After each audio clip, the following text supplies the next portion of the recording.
ETIM following their role in Syria and the reports from many Western media that they are coming for China next. First of all, who are ETIM? The East Turkestan Islamic Movement, a Xinjiang Uyghur fundamental extremist group, 22 of whom have found themselves without trial, tortured and imprisoned for many years. No, I'm not talking about China here, I'm talking about the USA, which arrested some of them in Afghanistan, then renditioned them illegally to Guantanamo Bay, where they tortured them also illegally, and then after about 12 years, released them, all of them. None of them returned to China. Some are in Albania, some are in other places. They are terrorists, and they were and are definitely wanted in China.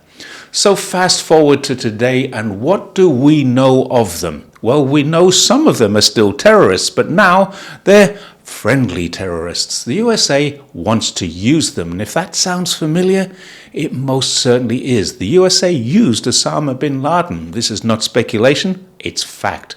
The USA used Saddam Hussein, then executed him.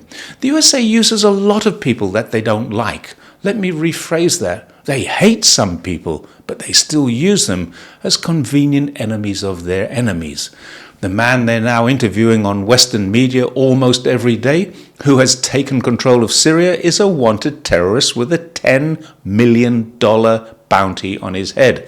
Now let's see how this plays out and how long the West courts his new woke look. But we're not here to talk about Syria, other than as a starting point for a story where a regiment, if that's the right word for a band of wanted terrorists, has formed into a militia. Let's just use that for now. This regiment of East Turkestan Islamic extremists is now helping ISIS, Al-Qaeda, or whatever wording we want to use for the group that is now in control of what was once called Syria. ETIM are terrorists. The UK still says so, the United Nations still says so, and China definitely believes this. Let me read something to you here, and I quote, "The East Turkestan Islamic Movement, ETIM, is an organization which has used violence to further its aim of setting up an independent, so-called East Turkestan within China.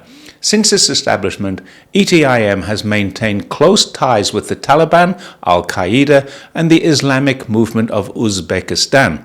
It was founded by Hassan Mashin from Xinjiang, China, who was killed by Pakistani troops in October 2003. ETIM is currently led by Abdul Haq, who is also a member of Al-Qaeda's Shura Council as of 2005. End of quote. I didn't make that up. It's not Chinese propaganda. That's the United Nations, which has a page on this that I've linked. So we're not dealing with people who have normal rights. Terrorists, once listed, lose all their rights if the USA get hold of them. It won't matter what the human rights organizations think. The US captures someone they think is a terrorist, and voila, that person is disappeared into a hellhole of renditions and tortures, which is made legal by changing the name to enhanced interrogation. China didn't do this. The USA does do this regularly.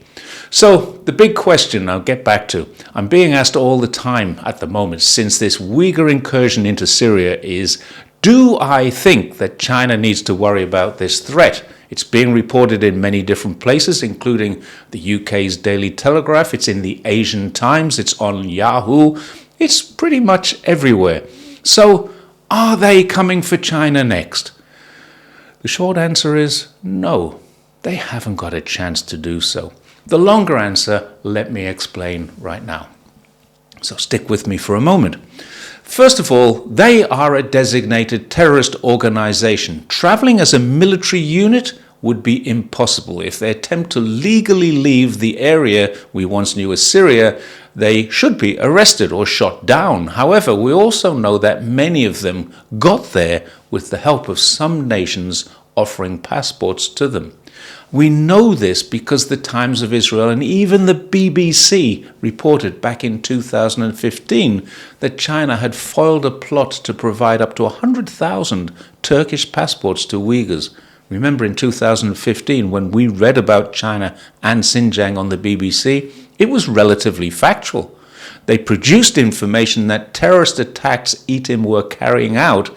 They acknowledged at the time that ETIM were a terrorist organization, which they still are, but they somehow forget to acknowledge that nowadays. Many people think that because Mike Pompeo, as one of his last gestures, removed them from the designated State Department terrorist list, that they're no longer terrorists. The UN has not removed them, neither has the UK. They are definitely still terrorists, but they are US-friendly terrorists now. So the idea of a regiment of terrorists crossing borders legally on their way to China is out of the question. They could be issued with Turkish or Syrian passports now to travel independently back to China and regroup. Technically, that might allow some of them into China and even into Xinjiang. But even that's unlikely. China has facial recognition, gait recognition, it has biometric acquisition at every entry port. We all have to give our fingerprints to get into China. And any of those that have done so in the past will have a record. They'll be immediately picked up. It's unlikely many will get through. So traveling individually through legal channels to regroup and create any kind of major threat, that's highly unlikely. What's more, this was done before by the CIA when they trained guerrillas from Tibet in Colorado, and then they airdropped some of them into China so they could cause havoc in the Xinjiang region. They went to people that they knew for assistance and were immediately handed over to the police. It was quite the failure for the CIA. And this is again not speculation or propaganda from Chinese sources. This comes from the US Department of State Archives at the Office of the Government Historian. Again, I've linked it. It was, for the USA, an abject failure in their ongoing attempts to interfere with the sovereignty of China. So they're not coming in as a military force in any legal method. They aren't going to get any great numbers of people through individual legal channels using illegal or false passports. And if they did get any in, it's likely they would be exposed by locals as troublemakers and end up in Chinese prisons anyway. So that leaves only one other method that they could use to travel overland from Syria into Xinjiang. And there are only two countries separating Syria from Xinjiang. Unfortunately for the terrorists, neither of those countries are going to want to help. First of all, they'd need to get across Iran. It's a fairly safe bet that Iran is not going to allow them. Iran is, after all, a member of the Shanghai Cooperation Agreement, which has a charter to prevent or help prevent terrorism or terrorist activities between members and other nations. If they were able to pass through Iran, they'd need to enter Afghanistan, and it's extremely unlikely that the Taliban are going to cooperate with them, as they know what cooperation with them or the US would mean, and they know the consequences of harming China, which is one of the few countries currently helping them through the Belt and Road Initiative. After almost 40 years of constant war, China is helping Afghanistan utilize its own resources, lift itself out of poverty. Afghanistan, we can be sure, likes stability and trade with China a lot more than the US would like it to think. So for people worried about what's happening in Syria and how it will affect Xinjiang, or how the ETIM terrorists might have some kind of comeback, I suggest we stop worrying. Two things we know China are very good at is collecting intelligence where it affects China's homeland and defending her borders. ETIM resurging as a terrorist organization and making threats towards China is nothing more than euphoric optimism, having experienced a win in a country so plagued with various groups of terrorists that some degree of success was inevitable.